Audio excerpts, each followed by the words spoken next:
सभी ने सत्र के प्रारंभ में तय किया था कि हम इस सत्र में 120 घंटे चर्चा करेंगे।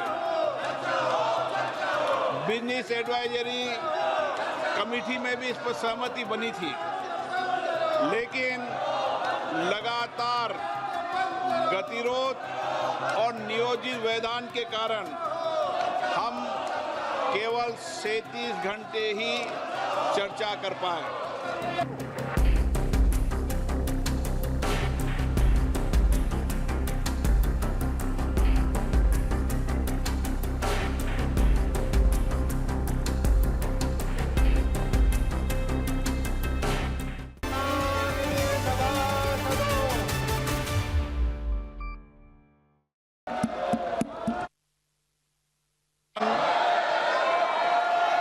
जिन्हें आज नियम 377 के अधीन मामले उठाने की अनुमति प्रदान की गई है,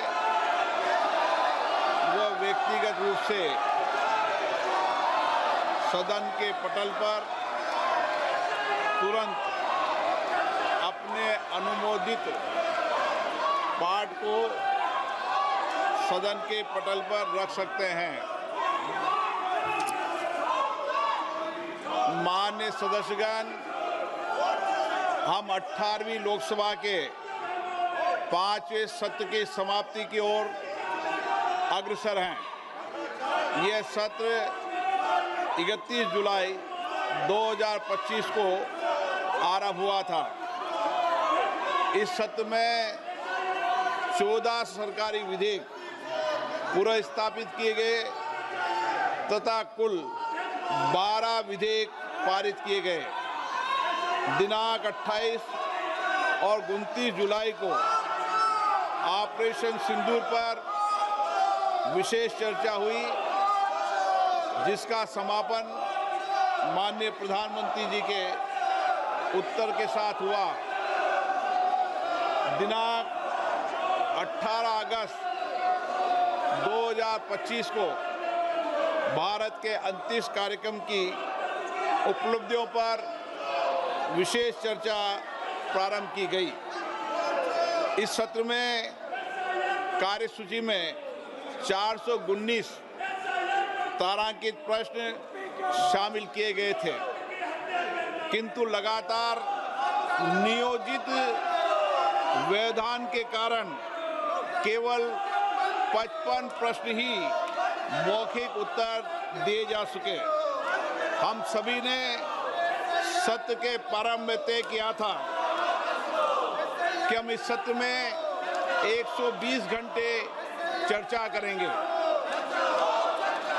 बिजनेस एडवाइजरी कमेटी में भी इस पर सहमति बनी थी, लेकिन लगातार गतिरोध और नियोजित व्यवधान के कारण हम केवल 37 घंटे ही चर्चा कर पाए। माननीय सदस्यगण, हम सब जनप्रतिनिधि के रूप में हमारे आचरण, हमारी कार्यप्रणाली को पूरा देश देखता है। जनता हमें बहुत उम्मीदों के साथ चुनकर यहाँ पर भेजती है, ताकि हम उनकी समस्याएं और व्यापक जनहित के मुद्दों पर, महत्वपूर्ण विधेयकों पर व्यापक चर्चा कर सकें, मर्यादित चर्चा कर सकें। लेकिन पिछले कुछ दिनों से मैं देख रहा हूं कि सदन में सार्थक मर्यादा परंपराओं के अनुरूप चर्चा नहीं हो रही। माननीय सदस्यगण, जिस तरीके से सदन के अंदर, सदन के परिसर में जिस तरीके की नारेबाजी हो रही है, जिस तरीके से तख्तियां लेकर माननीय सदस्य आ रहे हैं, नियोजित गतिरोध किया जा रहा है, ये हमारी संसद की परंपराएं नहीं रही है। और विशेष रूप से इस सत्र में जिस भाषा का आचरण किया गया, जिस तरीके की नारेबाजी की गई, ये सदन की मर्यादाओं के अनुरूप नहीं है। हमें एक स्वस्थ परंपराओं का निर्माण करना चाहिए और हमारी कोशिश होनी चाहिए कि हम संसद के अंदर गरिमापूर्ण चर्चा करें। लेकिन मैं लगातार देख रहा हूं नियोजित तरीके से गतिरोध करना, नारेबाजी करना, तख्तियां ले जाना।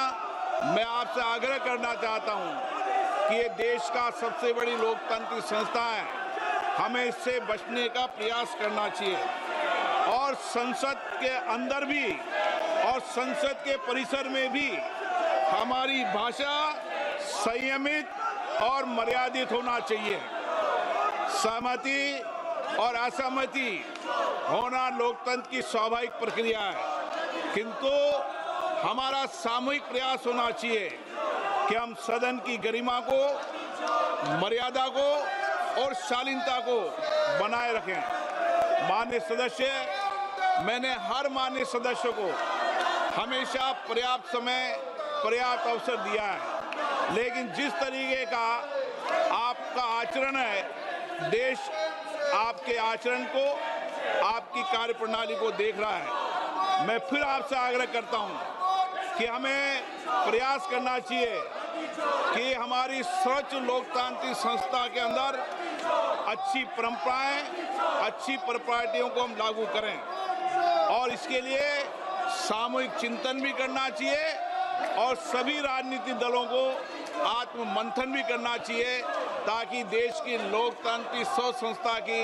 हम मर्यादा को बना रखें और यहाँ अपने आचरण व्यवहार से एक आदर्श स्थापित कर सकें।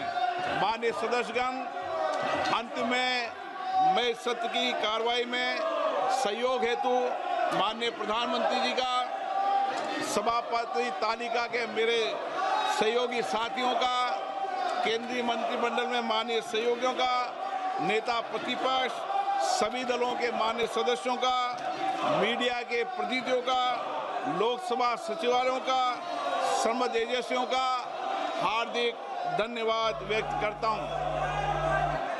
अब मैं सभी माननीय सदस्यों से आग्रह करता हूं कि राष्ट्रीय गीत के लिए, वंदे मातरम की धुन के लिए कुछ देर खड़े हों।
भारत माता की। सभा की कार्रवाई अनिश्चित काल के लिए स्थगित की जाती है।